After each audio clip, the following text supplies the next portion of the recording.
મહાનગરપાલિકાના junior clerk સંવર્ગની છેલ્લા 1 વર્ષથી અટકેલી પ્રતીક્ષા યાદીના ઉમેદવારોને નિમણૂક પત્ર આપવા બાબત કરાઈ રજૂઆત। વડોદરા મહાનગરપાલિકા દ્વારા તારીખ 14/2/2022ના રોજ જાહેરાત ક્રમાંક જુનિયર ક્લાર્ક સંવર્ગની 552 જગ્યાઓ માટે ભરતી બહાર પાડવામાં આવેલ હતી, જેમાં ગૌણ સેવા પસંદગી મંડળ તારીખ 8/10/2023ના રોજ લેખિત સ્પર્ધાત્મક પરીક્ષા યોજવામાં આવેલ હતી, જે જાહેરાત ક્રમાંક 996-21-22 જુનિયર ક્લાર્ક સંવર્ગની પસંદગી યાદી તારીખ 13/2/2024ના રોજ બહાર પાડવામાં આવેલ હતી, જેની પ્રતીક્ષા યાદી 31/1/2025ના રોજ પ્રસિદ્ધ કરવામાં આવેલ છે। પ્રતીક્ષા યાદીમાં પસંદગી પામનારા ઉમેદવારો દ્વારા તારીખ 14/10/2024ના રોજ આ બાબતે મુખ્યમંત્રી સાહેબને કાર્યાલયમાં રૂબરૂ આ બાબતે રજૂઆત કરવામાં આવેલ હતી, જે મુખ્યમંત્રી કાર્યાલય દ્વારા 12/11/2024ના રોજ પત્ર નંબર LF 2024-21-121 દ્વારા વડોદરા મહાનગરપાલિકાને આ બાબતે કાર્યવાહી કરવા સૂચના આપવામાં આવેલ હતી। ઉપરોક્ત જાહેરાત ક્રમાંક 996-21-22 જુનિયર ક્લાર્ક વર્ગ 3 સંવર્ગની ભરતીમાં પસંદગી પામેલ 552 ઉમેદવારો પૈકી આશરે 80 જેટલા ઉમેદવારો હાજર થયેલ નથી। ઉપરોક્ત જાહેરાતમાં પ્રતીક્ષા યાદીની જોગવાઈ છે। આ પ્રક્રિયાને 1 વર્ષથી વધારે સમય વીતવા છતાં આજ દિવસ સુધી પ્રતીક્ષા યાદીના ઉમેદવારોને નિમણૂક પત્ર આપવામાં આવેલ નથી। જો સત્વરે ઉક્ત જાહેરાતની પ્રતીક્ષા યાદીમાં સમાવિષ્ટ ઉમેદવારોને નિમણૂક આપવામાં આવે તો 80થી વધારે બેરોજગાર યુવાનોને સરકારી નોકરી મળી શકે અને હોળી પહેલા તેઓના પરિવારમાં ખુશીના દીવડા થાય। તમને નિમણૂક પત્ર માટે પ્રતીક્ષા યાદી બહાર પડી ગઈ છે, એની જે પ્રોસિજર પૂરી થશે એટલે ટૂંક સમયમાં તમને ઓર્ડર આપી દઈશું। ફાયરની ભરતીમાં 2 દિવસમાં નિમણૂક પત્ર આપી દીધા। MPHWમાં આપણે વેઇટિંગ લિસ્ટ આવ્યા પછી એમને 15 દિવસમાં જોઈનિંગ લેટર આપી દીધેલા છે।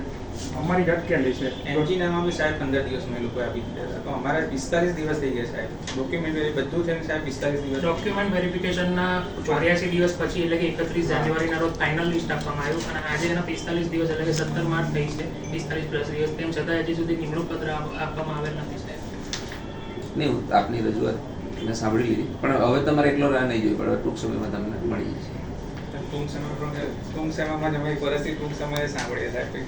તારીખો તો અધિકારીમાં અમે ડેપ્યુટી કમિશનર શ્રીને વાત કરેલી છે રૂબરૂમાં અત્યારે, અને એમને જણાવ્યું છે કે અમે બધી જાણકારી મેળવી દીધી છે અને તમારી પ્રોસેસ ઓલમોસ્ટ પતી ગઈ છે અને આજના દિવસથી 15 કે 20 દિવસની અંદર તમને નિમણૂક પત્ર આપી દેવામાં આવશે એવું કહેવામાં આવ્યું છે અને ખાતરીપૂર્વક કીધું છે સાહેબે કે 15 દિવસની અંદર તમને નિમણૂક પત્ર આપી દેવામાં આવશે।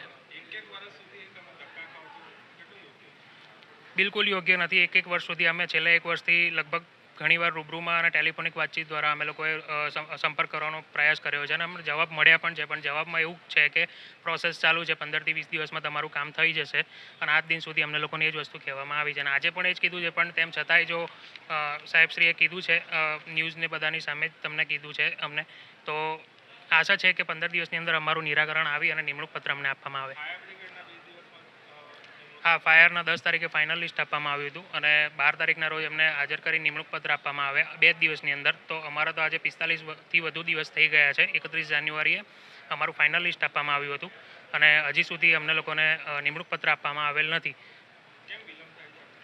કારણ નથી જાણવા મળ્યું, પણ અત્યારે એટલું કીધેલું છે કે 15 દિવસમાં આપી દઈશું, તો આશા રાખીએ છીએ કે બસ હવે આવી જવું જોઈએ। લાગે તો છે જ, પણ હવે જો મીડિયા સામે કીધેલું છે તો ખાતરીપૂર્વક કીધેલું છે, તેમ છતાંય હવે જો 15 દિવસ રાહ જોવા માટે અમે રેડી છીએ। જો સાહેબે ખાતરીથી કીધું છે કે આવી જશે તો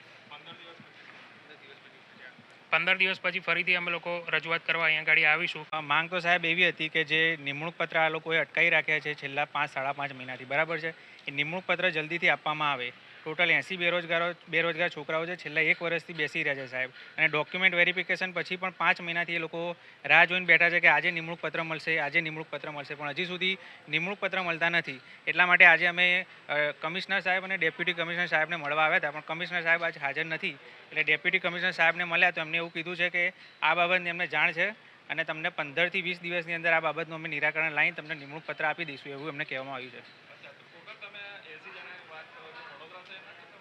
ના, અલગ અલગ જિલ્લામાંથી આવ્યા છે સાહેબ અમે બધા, અને આ વડોદરા શહેરના નથી, અમે પણ અલગ અલગ જિલ્લામાંથી આવ્યા છીએ।